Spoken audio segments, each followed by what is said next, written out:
बिस्मिल्लाहिर्रहमानिर्रहीम। दोस्तों साथियों, डॉक्टर शबीर चौधरी की तरफ से आप सबको अस्सलाम वालेकुम। Very good afternoon from London. जनाब, आज हम बात करेंगे पैलेस्टाइन में जो कुछ हो रहा है, जो कुछ माजी में कुछ नीर नीर पास में हुआ है या फ्यूचर में होने वाला है, इस पर बहस करने के लिए आज हमने तनवीर ज़मान खान साहब को दावत दी है। तनवीर ज़मान खान साहब जो हैं, इनका ताल्लुक पाकिस्तान से है, लाहौर से है। एक साफ़ी हैं, कई किताबों के मुसन्निफ़ हैं, और सबसे बड़ी खूबी यह है कि साहिब इल्म भी हैं और सच बोलना जानते हैं। तनवीर ज़मान खान साहब, welcome to my show. Thank you very much doctor साहब। नाज़रीन, इससे पहले एक बात को आगे बढ़ाया जाए, आपसे दरख्वास्त है कि अगर अभी तक आपने मेरे चैनल को सब्सक्राइब नहीं किया, प्लीज़ डू सब्सक्राइब इट। तमीर साहब, बहुत सी बातें आपने देखी हैं ओवर दी डेज पे, क्या कुछ हो रहा है, हमास ने क्या किया, इसराइल क्या कर रहा है, दुनिया क्या कर रही है, किस तरीके से जिसको कहते हैं मुस्लिम उम्मा कहते हैं, कुछ मजाक में अम्मा कहते हैं, वो क्या कर रही है। तो मैंने तो एक आदमी से पूछा तो उसने कहा ये अम्मा सो रही है। तो बहरहाल एनीवे, मैं पूछना आपसे ये चाहता हूँ कि आप इस जंग को किस तरीके से देखते हैं। डॉक्टर साहब बहुत मेहरबानी। ये जो इसराइल का और ये सारा जो मशरिक वस्ता में बहुत बड़ा एक तनाज़ा खड़ा हो गया है, ये एक इसको मेरा ख्याल है कि एक रियलिस्टिक अंदाज में देखने की ज़रूरत है। लोग इसे काफ़ी ज़्यादा जो है ना वो एक मजहबी अकीदतमंदी में और एक उस जज्बे के तहत देख रहे होते हैं कि ये कि यहाँ पे कोई ऐसा कोई सिलसिला जो है। सबसे पहली तो बात ये है कि इसमें जो दूसरे ममालिक हैं उनका उन्होंने अपना जो कंसर्न बना रखा है, और उन्होंने वो अपने मसाइल को छोड़ के उनके उनके लिए फ़लस्तीन जो है, ख़ास तौर पे मैं इसमें पाकिस्तान का अगर इस हवाले से जिक्र करूँ कि इनको अपने मुल्क के मसाइल को देखने का तो टाइम नहीं है, लेकिन फ़लस्तीन वगैरह के और इन मामलात के अंदर या जो दुनिया में कहीं और हो रहा हो, कहीं कोई इस किस्म की कोई स्वीडन में या कहीं कोई तौहीन हो जाए तो इनको वो इनके लिए बड़े इश्यूज हैं। इनके लिए अपने मुल्क के अंदर भूख मिटाना, जहालत भगाना, ये इनका इशू नहीं होता। खैर वो तो पाकिस्तान की बात होगी। जो फ़लस्तीन वगैरह के अंदर सारा सिलसिला इस वक्त हो रहा है, इसको मैं एक तो समझता हूँ कि ये हमास ने इसको स्टार्ट किया, और हमास ने इसके ऊपर जो है वो उनका उनका ये बुनियादी तौर पे सारा ये शब था, जो कि एक ऐसा एडवेंचरिज्म है जिसने चंद हजार जो थे हमासी, उन हमास वालों ने वहाँ के 22-23 लाख लोगों की जिंदगी को जो है वो एक अजाब में मुबतला कर दिया है। ये हालांकि उनके पास तो इस बात का कोई मैंडेट भी नहीं है कि वो उन लोगों के नुमाइंदा भी हैं, या जो नजरिया इस हमास का है वो नजरिया वहां पे उन लोगों का भी, उन वहां पे बसने वाले लोगों का भी है या नहीं है। ये एक अपने तौर पे मैं समझता हूँ कि वहां पे जो दोनों इस वक्त ताकतें मौजूद हैं, इसराइल और हमास, मैं समझता हूँ दोनों ही दहशतगर्द हैं। दोनों ही अपने तौर पे एक वहां पे इन्होंने वहां के रहने वाले लोगों का सुकून, उनकी जिंदगी, वहां के बच्चों का मुस्तकबिल, इन्होंने हर चीज को वहां पे रोंद डाला है। और कभी एक ने, अब हमास को पहले मैं इसके बारे में जरा बात करूं कि ये हमास तो बुनियादी तौर पे एक वहां पे एक अलकायदा की तरह की, या एक वहां पे एक दहशतगर्द तंजीम है एक तरह से, जो कि जिसका ये अपने आइडियोलॉजी के एतबार से फलस्तीन से कोई ताल्लुक नहीं है। ये तो फलस्तीन खत्म होगा ये शाम में चले जाएंगे, शाम खत्म होगा ये उर्दन में आ जाएंगे, उर्दन से निकलेंगे इजिप्ट में चले जाएंगे। इनका तो ये तो मुकम्मल तौर पे एक तरह से अपना एडवेंचरिज्म का एक इनका एक सारा सिलसिला है। और ये इस किस्म के वो लोग जो वहां पे अमन से रहना चाहते हैं, वो इनके एजेंडे पे, इनके लिए एक वो चारा है, इनके लिए वो एक भूसा है जिनको वो इस्तेमाल करते हैं। और उनको जो है इन्होंने सारा उनका मुस्तकबिल, उनका आज का सुकून, हर चीज इन्होंने वहां पे जंग की आग में झोंक दिया है। नहीं, लेकिन अब आइए इसराइल की तरफ। तनवीर साहब, एक बात यह है कि आप ठीक कह रहे हैं कि पहला हमला इस बार हमास ने किया, वो बड़ा शदीद हमला किया। अब ये भी है कि क्या ये हमास का अपना हमला था, या इसके साथ कितने कई ममालिक भी उनको जिनकी हमायत होगी, या दूसरी जो जिनको आप दहशतगर्द तंजीमें कह रहे हैं, शायद उनका भी इसमें कुछ ना कोई रोल रहा हो। देखिए लेकिन इसमें दो चीजें हैं। एक इसमें तो इसमें एक मेरा सवाल खत्म होने दीजिए प्लीज। जी जी ये जरूर है कि आपकी मैं इस इत्तेफाक करता हूँ कि इस हमले की वजह से वहाँ के जो बाशिंदे हैं उनकी जिंदगी जो है ना खतरे में पड़ गई, मजीद खतरे में है। पहले भी खतरे में थी, पहले भी उनका जो अमन सुकून इतना ठीक नहीं था। जब भी इसराइल की मर्जी होती थी हमला कर देता था तो बड़ी बर्बादी होती थी। अब जो है वो वसी पैमाने पर होगी। तो इसके बारे में कुछ मजीद वजाहत करेंगे भी? देखिए, इसमें इसमें एक तो बात यह है डॉक्टर साहब कि हमास ने जो किया है, जो बज़ाहिर मीडिया ने जिसका शो किया था कि ये कोई अचानक कोई ऐसा हमला किया उन्होंने, या उन्होंने इस तरीके से बड़ी होशियारी से तैयारी की और उसके बाद उन्होंने हमला किया कि इसराइल भी जो है ना हक्का बक्का रह गया, मैं समझता हूँ ये सब बकवास है। इसराइल को इस बात का इल्म था। अब ये बात जो है वो रोज रोशन की तरह यहाँ है कि क्या अमेरिका ने इस सुनील बात साहब, का। सुनील साहब, अब ये बात जो आपने कही है ना, ये मैं पहले भी कुछ लोगों से बात कर चुका हूँ। जिस तरीके से पाकिस्तान की इस्टेब्लिशमेंट को पता था कि 9 मई को क्या होने वाला है पाकिस्तान में, उनको पता था कि पीटीआई वाले क्या। इसकी और भी बहुत सारी मिसालें हैं, इसकी हाँ। और भी बहुत सारी मिसालें हैं। चलिए मैं आपको थोड़ी सी मिसालें भी देके आपको बात बताता हूँ कि एक बीइंग एन ऑब्जर्वर के पॉलिटिकल सिचुएशन क्या चल रही है। ये अचानक वाला सिलसिला तो था नहीं। मैं समझता हूँ कि इसराइल को इल्म था। अमेरिका ने कहा कि उन्होंने मोसाद के आला ऑफिशियल्स को बता दिया था कि वहां पे हमास की जो हरकत हैं, हमास की जो मूवमेंट है, उसमें 2-3 दिन के अंदर हमला होने वाला है। ये बात बिल्कुल अमेरिका ने कह दी, ये बात मीडिया पे आ चुकी है। इसका मतलब है कि अचानक वाली बात तो आई गई कि जी उन्होंने कोई बड़ी होशियारी से कोई अचानक हमला किया और उसके बाद इसराइल जो है वो हैरान हो गया। कतई तौर पे नहीं, इसराइल ने ऐसा होने दिया। इसराइल ने कहा कि लेट इट हैपन। जिस तरीके से 9/11 है, जिस तरीके से आप 9 मई का कह रहे हैं, जिस तरीके से जियाउल्लाह को मारा गया, ये सारी चीजें जो है ये एक प्री प्लान्ड उसका हिस्सा होती हैं कि आप एक अपना नुकसान करें, उस नुकसान के नतीजे में फिर आप जो अपने मकासद पूरे करते हैं वो बड़े वाइड रेंज होते हैं। उनकी कोई हद नहीं होती कि वो कहाँ कहाँ भी जाकर पूरे होंगे। आप अपने बड़े मकासद पूरे कर लेते हैं। अब जिस तरह से अमेरिका ने, आप इराक की मिसाल ले लें, लीबिया की मिसाल ले लें, जहाँ पे के वेपन्स ऑफ मैस डिस्ट्रक्शन दिखा के उनके आपने स्कड मिसाइल को आपने एटम बम से भी बड़ा कोई बम दिखा दिया और आपने फिर उन पर हमला किया और उनकी सोसाइटी को नीस्तो नबूद कर दिया। वहां पे लोगों की जिंदगी को हराम कर दिया, सुकून उनका छीन लिया। यही चीज जो है वो मैं समझता हूँ यहाँ पे इसराइल ने हमास के साथ की। हमास का तो अपना एक तारीख और उनका ओरिजिन जो है वो ही अपने तौर पे एक बहुत ही एक तरह से उसका एक सहूलियत के साथ एक लिंक है।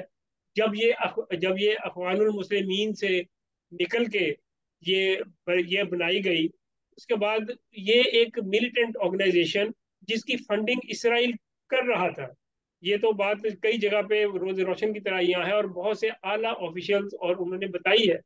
बल्कि वो जो पैलेस्टीनियन अथॉरिटी के वाइस प्रेसिडेंट है उन्होंने भी ये बात कही। यासर अरफात ने जब ये मौजूद वजूद में आई थी उस वक्त उसने कहा था कि ये इसराइल का बच्चा है, ये हमास जो है।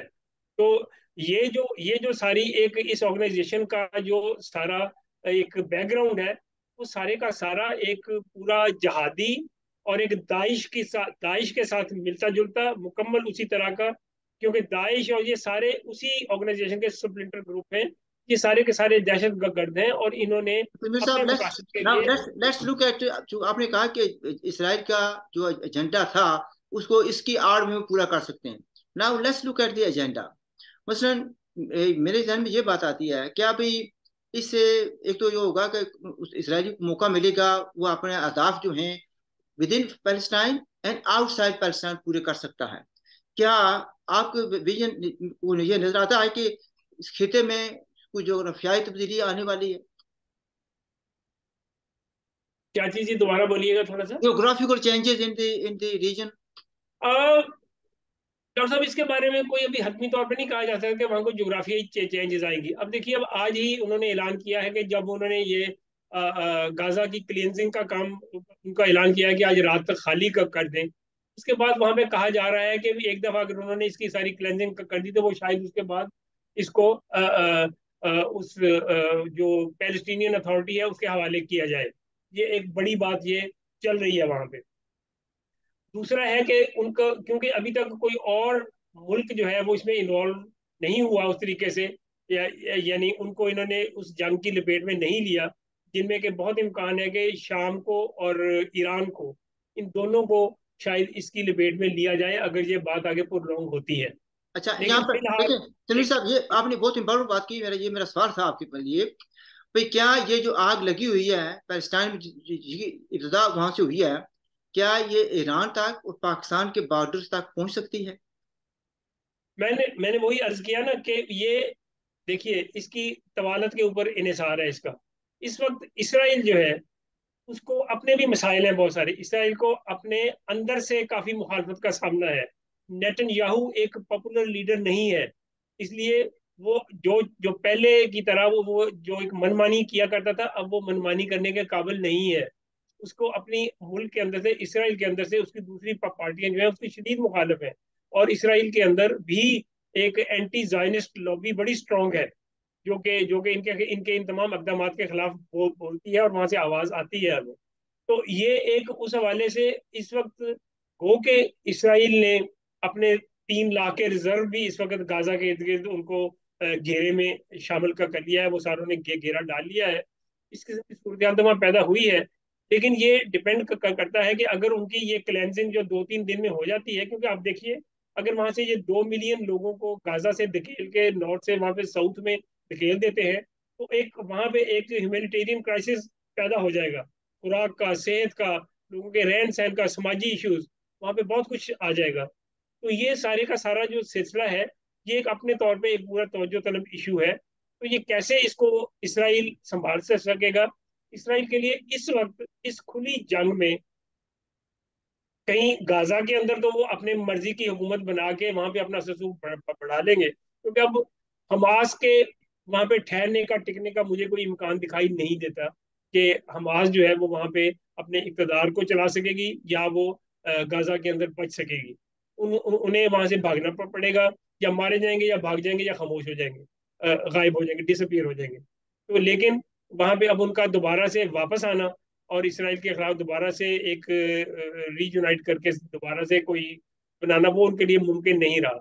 अगर उनके लिए मुमकिन नहीं रहा, तो फिर इसके अंदर जो एक जोग्राफियाई चेंज आने वाली है या मुतवक्को हो सकती है, वो तवील जंग के नतीजे में तो हो सकती है। अभी इस शॉर्ट टर्म, इस हफ्ते 10 दिन की जंग में शायद इसराइल के लिए पॉसिबल नहीं है। तो वो नई जमीनों पे कब्जा करके अपनी वहां पे नई सेटलमेंट्स बनाए, नया सिलसिला करे।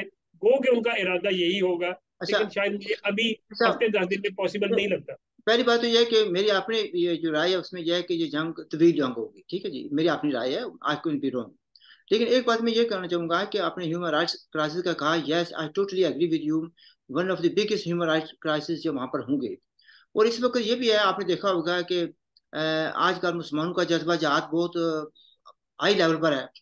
अच्छा ओके, ह्यूमन राइट्स की वायलेशन बात कर रहे हैं, I accept human rights violation हो रही हैं, एंड मैं उसके लिए कंडेम करता हूँ, ठीक है जी।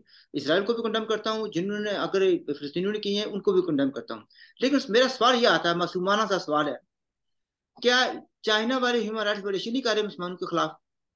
उसको नहीं मुसलमानों देखिए, सुने, एक मिनट सुने जब सुने, पर्टिकुलर इश्यू पर बात हो रही हो ना जी, अच्छा सुने देखिए सुने, जब तीन सुन लेना। अच्छा, क्या सऊदी अरब ने जब यमन पर हमला किया था ह्यूमन राइट्स क्राइसिस नहीं हुआ थे? क्या जब तुर्की हमला करता है कुर्दों पर, कुर्दिस्तान पर करता है या सीरिया पर करता है, तो ह्यूमन राइट्स वायलेशन नहीं होते थे? क्या जब पाकिस्तान ने, जनरल जिया ने, ब्रिगेडियर जिया ने उर्दू में फिलिस्तीनियों को मारा था, तकरीबन 20,000 के लगभग मारे गए थे, उस वक्त खून नहीं बहाया गया था? तो ये क्या बात होती है कि जब इसराइल मारता है तो उसको जज्बा जहाद हमारा हो गया था, हम कहते हैं बहुत जुल्म हो रहा है। जब जनरल ब्रिगेडियर जिया ने मारा था उसको जुल्म नहीं हुआ था? जब उर्दू मैंने वाले मारे थे। मैंने शुरू में एक बात की थी कि दुनिया में फैले हुए मुसलमानों को खाम खा में बहुत तकलीफ शुरू हो जाती है। मैंने शुरू में यही बात की कि उनको अपने मुल्कों के अंदर जो हकूक इंसानी की खिलाफ वर्जी हो रही होती है, वो सऊदी अरब हो या पाकिस्तान हो या ईरान हो, वहां पे उनको दिखाई नहीं देती, लेकिन उनको इसराइल की दिखाई दे रही होती है। इसराइल इस वक्त स्पॉटलाइट में है। मैं इसराइल का दिफा नहीं कर रहा, क्योंकि इसराइल भी दहशत गर्दी के अंदर हमास से कम नहीं है। वो बिल्कुल बिल्कुल बराबर के दोनों दहशत गर्द हैं, बराबर के जो जोड़ में लगे हुए हैं। उसके अंदर पिस कौन रहा है? आम आवाम उसके अंदर, उसकी लपेट में है। अब ये दुनिया के अंदर भी जाहिर है कि जब जहां जहां मुजाहरे हो रहे हैं, मैं समझता हूँ कि इन्होंने जो ये यूरोप के अंदर यहाँ पे पाबंदियां लगाई हैं, ये एक ये एक तरह से इनको कंट्रोल करने का अच्छा इकदाम है, कि ये अपने मुल्कों के लिए तो हकूक जो एक इंसानी हकूक की खिलाफवर्जी हो रही थी उसके लिए तो नहीं बोलते, लेकिन ये इनको यहाँ पे जो फलस्तीन के अंदर एक दहशतगर्द ऑर्गेनाइजेशन के इक़्तिदार के लिए इनके अंदर जोश, इनका खून जोश मार रहा है। ये बिल्कुल ऐसे ही है कि आप दाइश या तालिबान या इस किस्म की जो टीटीपी है, आप उनके इक़्तिदार के लिए दुनिया भर में मुजाहरे करें कि जी इनको आप इक़्तिदार में लाएं और इनका कब्जा होना चाहिए, इनका इनकी पॉलिसी चलाई जाए। तो ये लोगों को समझ नहीं आती, लोगों के अंदर मजहबी बस वो एक है कि जी हमने वो जो एक यहूद और नसारा का उनके दिमाग में फंसाया गया है, वो उसी हवाले से हर चीज को देख रहे होते हैं कि ये यहूद के साथ तो हमारा किसी किस्म का जो है वो बैठना उठना वो हो नहीं सकता। तो ये एक उसी का नतीजा लेकिन है एक बात ये भी कि है ना तनवीर साहब, आपने जो बात एक बात बड़ी अच्छी बात की थी, वो उसको फिर दोबारा गुजर गई है। आपने कहा था कि एक मजबूत लॉबी है जो कोई जायनिस्ट के खिलाफ है विद इन इसराइल। देखिए, यानी ये लोगों को बताना जरूरी है कि यहूदी और जायनिस्ट में फर्क क्या है। ये जी जी एक्सट्रीमिस्ट जी लोग हैं, इनका एजेंडा कुछ हो रहा है। उधर जो मुखाफत लोग आ रहे हैं, यहूदी भी मुखाफत कर रहे हैं, जो जायनिज्म है उसकी मुखाफत करने वाले यहूदी भी हैं, मुसलमान नहीं सिर्फ। जी जी जी जी यहूदी बहुत सारे तो खैर मुसलमानों के बहुत सारे जो इस सारी जारयत का मुजाहरे हुए हैं उसके अंदर यहूदी भी शरीक होते हैं, क्योंकि वो उन जायनिज्म के खिलाफ उनके मुजाहरे होते हैं। ये जायनिज्म तो जाहिर है कि देखिए, जब ये 1917 के अंदर जब वो बेल्फोर रेगुलेशन क्या वो डिक्लेरेशन आया था, जिसने के वहां पे इसराइल के वजूद के लिए बात की थी, और उसके नतीजे में फिर 1948 में इसराइल वजूद में आया। वो सारे का सारा एक पूरी एक जायनिस्ट लॉबी उसकी बैक पे थी, और जायनिस्ट लॉबी ने ही उस बेलफोर्ड डिक्लेरेशन को जो है वो सपोर्ट भी किया और उसको चलाया भी, और अल्टीमेटली एक रियासत ऐसी बनाई कि जिसने वहां पे नफरतों के बीज बो दिए इस जायनिज्म के खिलाफ, जो कि वहां पे एक यहूदी बालादस्ती और दूसरों की एलिमिनेशन, यही जायनिज्म है ना जी, कि आप अपने अलावा बाकी सबको, जिस तरीके से मुसलमानों के अंदर भी एक नासिस्ट रवैया पाया जाता है कि जी हम सिर्फ दुरुस्त हैं, अल्लाह हम सिर्फ सही राह रास्ते हैं, बाकी सब गलत है।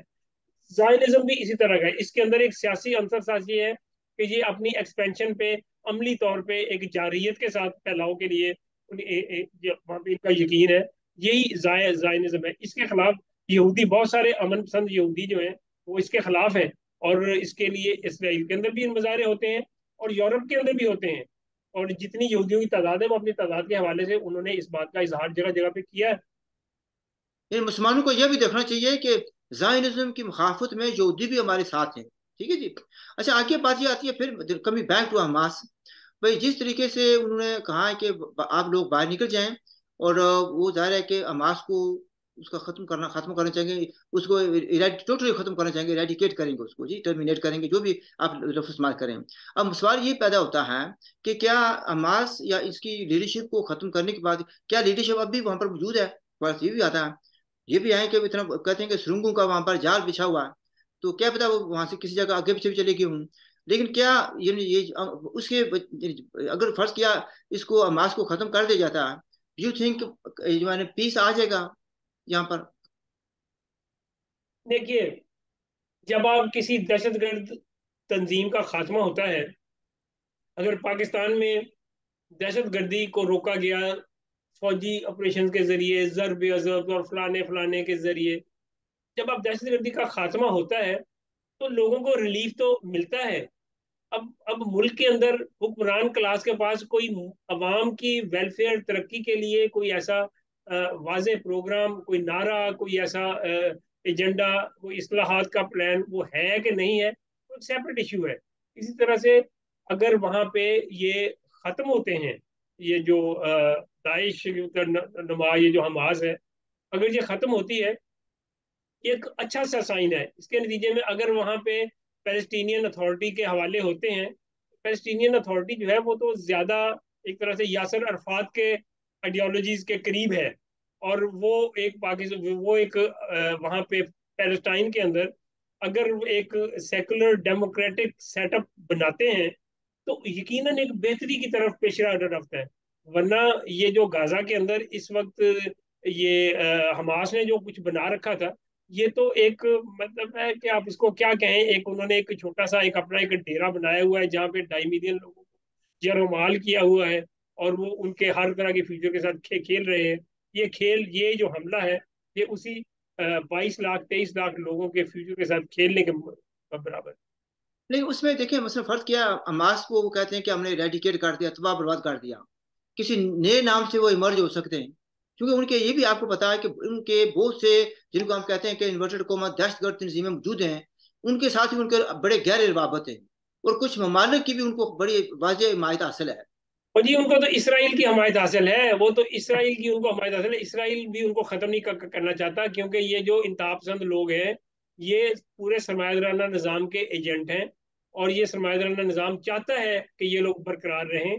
लोग वहाँ पे सोसाइटीज के अंदर कोई डेमोक्रेटिक नॉर्म स्ट्रांग ना हो, वहाँ पे ये कोई लोग जो है वो इकोनॉमिक जस्टिस के लिए बात ना उठाएं, वहाँ इसका नारा ना लगाएं। ये बात तो हर जगह मौजूद है। तो ये खत्म इस लिहाज से नहीं होंगे, क्योंकि इनको अमेरिका जैसा कि आपने देखे पाकिस्तान में, अफगानिस्तान में, ना इधर टीटीपी खत्म हुई, ना उधर अफगान तालिबान खत्म हुए। बिलाखिर अमेरिका जब अफगानिस्तान से निकला, तो वो तालिबान को इक़्तिदार हवाले करके निकला। जिनको मारने गया था, जिनका नारा लगा के गया था, उन्हीं को इक़्तिदार दे के अमेरिका वहां से अफगानिस्तान से निकला। तो और उनको जाते हुए बेपनाह असला भी दे के आया। उनको बेपनाह वहां पे मॉडर्न जदीद टेक्नोलॉजी दे के आया। और ये इनका खासा है। ये इनके लिए इस किस्म के जो ग्रुप्स हैं, जो इंतहापसंद ग्रुप्स हैं, मजहबी इंतहापसंद, ये मैं समझता हूँ अमेरिका के लिए और इन तमाम जो इंपीरियलिस्ट पॉलिसी चलाते हैं दुनिया में, या दुनिया के निज़ाम को कंट्रोल कर रहे हैं, ये उनको तो करती हैं ये चीजें। इसलिए इनको ये खत्म नहीं होने देते। ये यहाँ पे भी अभी तक आपने देखा, अलकायदा खत्म हुई, दाइश खत्म हुई, तालिबान खत्म हुए, टीटीपी खत्म हुई, कोई भी चीज खत्म नहीं हुई। अब हमें 40 साल हो गए हैं देखते हुए ये बात। 40 साल हो गए हैं हमें देखते हुए ये बात, कि अमेरिका समेत दुनिया भर की कुव्वतें पैसे लगा रही हैं, फौजें वहां पे जा रही हैं, कि वहां पे खात्मा नहीं हो सका उनका। वहां उनका खात्मा क्यों क्यों नहीं हो सका? क्योंकि ये इन्होंने वहां पे उनके माइंडसेट को तो तब्दील करने की कोशिश नहीं की। इन्होंने सिर्फ उनको बंदूक से मारा, जिसके नतीजे में इंतहा पसंदी, रिएक्शन, रद्द अमल ज्यादा आया। तो ये चीज जो है वो अब अगर यहाँ पे भी इसी तरह से होगी, तो हमास कहीं ना कहीं मौजूद रहेगी। लेकिन ये अपना इकतदार वहां पे जो तब्दील करके, क्योंकि इस वक्त इसराइल जो है वो उसके मिडिल ईस्ट के साथ बड़ा एक रोमांस चल रहा है। सऊदी अरब के साथ अच्छे ताल्लुकात हो रहे हैं, यूएई के साथ अच्छे ताल्लुकात हो चुके हैं, बहरीन वगैरह, ये आप सबके साथ एक ताल्लुकात का एक जो है वो वहां पे एक गुडी गुडी चल रहा है सब कुछ। तो उसके अंदर इसराइल को बड़ा फायदा है। ये जो हमला हुआ है, इस हमले की हमास को इसका कहा ये जा रहा है, और ये बात बड़ी एक तरह से साथ लिंकअप होती दिखाई दे रही है, और महसूस की जा रही है कि हमास ने ये जो सारा सिलसिला किया, ये उसने असल में तो इसराइल का जो सऊदी अरब के साथ ताल्लुक था, ये जो बढ़ रहा था, उसको सबोटाज करने के लिए इतना बड़ा काम किया कि भी अगर इनके तल्लुकात अच्छे हो गए, तो हमें जो वजीफे आते हैं वो कहाँ से आएंगे? अगर हमें वजीफे आने बंद हो गए, तो हमारी तो सर्वाइवल, ये तो सारे जहादी जो हैं, ये तो इनको तो मुफ्त की एक इनकी वजीफों के ऊपर ये सारी अच्छा, इसमें रोटी मिलती जमील है। साहब क्योंकि टाइम खत्म हो रहा है, ये बेसिकली वही बात वही है कि इंस्टेबिलिटी इन सर्टन एरियाज में लोगों को सूट करती है। वह वो पैलेस्टाइन हो, जम्मू कश्मीर हो, अफगानिस्तान हो। और ये कुछ लोगों का मफाद होता है, वो चलता रहता है। उसके रूप या कुछ तरीकाकार बदला जा सकता है, बदलता है। ये मेरा भी अपना ये ख्याल था कि जिस तेजी के साथ इसराइल की दोस्ती हो रही थी मुस्लिम वर्ल्ड के साथ, उसको सबूताज करना कुछ लोगों के लिए जरूरी था, और किया गया। अच्छा, उस वो ये जिससे कि आपने कहा कि हमास जो है ना इसराइल की भी दोस्त है, कुछ और लोगों की भी दोस्त है। और इसी तरीके से आपने कहा कि अमेरिका जो है इतना अरसा छोड़कर गए वगैरह वगैरह, क्यों छोड़ गए? ताकि इंस्टेबिलिटी कंटिन्यू करे अफगानिस्तान की वजह से। तो मतलब ये कहने का है कि it suits certain powers, certain sections of the community, कि ये लोग मरेंगे, ordinary people will die, they will suffer, और मजहब का नाम भी इस्तेमाल होगा। इस पर लास्ट बात आप कर दें ताकि हम इसको खत्म करें जनाब। मेरा ख्याल है जी, इसके अंदर जो हमारे बहुत सारे हमारे मुसलमान भाई बहन जो हैं, जो दुनिया भर में फैले हुए हैं, उनके अंदर जो ये हमास की हमायत के अंदर जो एक बड़ा दर्द और एक मरोड़ उठ रहे हैं, उसको उन्हें रिव्यू करने की जरूरत है। And they should come in reality, कि इन्होंने इस हमास वालों ने कभी आज तक वहाँ की जनरेशन की तालीम के लिए, तरक्की के लिए, आने वाले बच्चों की मुस्तकबिल के लिए इन्होंने आज तक कोई काम नहीं किया, सिवाय इसके कि इन्होंने वहां पे दहशतगर्द बनाए हैं, दहशतगर्द पाले हैं, उनके हाथ में पैदा होते ही बंदूक दे दी है। तो ये एक लोगों को समझना चाहिए कि ऐसे लोगों को, ऐसे एलिमेंट्स को डिस्करेज करना चाहिए। इसराइल जितना भी दहशतगर्द हो, इसराइल इस वक्त तालीम के लिहाज से दुनिया का एक लीडिंग मुल्क है। वहां पे साइंसदानों के पैदा पैदा होने की तादाद दुनिया में सबसे ज्यादा है। उनके पास दुनिया की बेहतरीन टेक्नोलॉजी है, और वहां पे उसके मराकज हैं। और कोई भी यहूदी जो है, वो लॉ के अंदर हो, वो साइंस टेक्नोलॉजी के अंदर हो, वो केमिस्ट्री में हो, they are on the top. लेकिन हमारे मुसलमान जो हैं, ये उनको सिर्फ यहूदी कह के वो उनको डिस्कार्ड करते हैं और उनको अपने आप से दूर करते हैं। ये उस टेक्नोलॉजी से, उस सारी मॉडर्नाइजेशन से फायदा नहीं उठा सकते। तो हमारे आने वाले जो हमारे सुन रहे हैं लोग, उनको ये चाहिए कि अपनी इस तमाम अप्रोच के ऊपर रिव्यू करें और इन दोनों को ही मजम्मत करें। ये दोनों दहशत गर्दी कर रहे हैं, इसराइल भी फलस्तीन में दहशत गर्दी कर रहा है, ये हमास वाले हैं ही दहशतगर्द, ये दाइश की तरह के लोग हैं, इनकी सपोर्ट मत कीजिए। मेरा तो यही पैगाम है। अच्छा जनाब, थैंक यू वेरी मच। आपने नाज़रीन की बात सुनी, and you have every right to disagree with me and Tanveer Sahib. These are our views, yeah, and we don't impose our views on other people. All we are saying is revisit the wisdom of your sport. ठीक है, we leave it at that. हमारी तरफ से खुदा हाफिज़ and look after yourself. Thank you very much.